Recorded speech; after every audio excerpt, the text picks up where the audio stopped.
Isang mag-live-in partner ang arestado ng kapulisan sa ikinasang bypass operation sa Arengay, La Union, kung saan nakumpiska rin ang mahigit 30,000 pisong halaga ng shabu. Nakatutok dyan si Corporal J.R. Delmendo.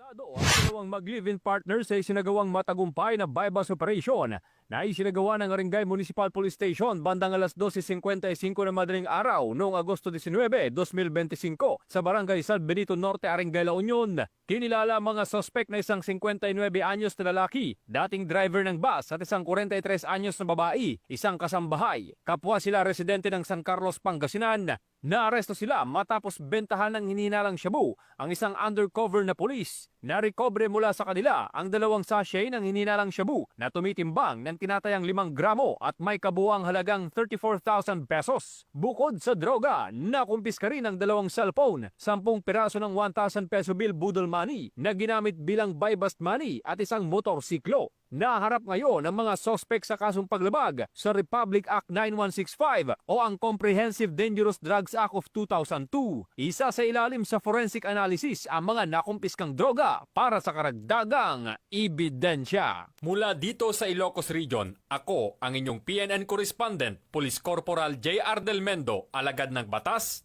tagataguyod ng Balitang Pulis.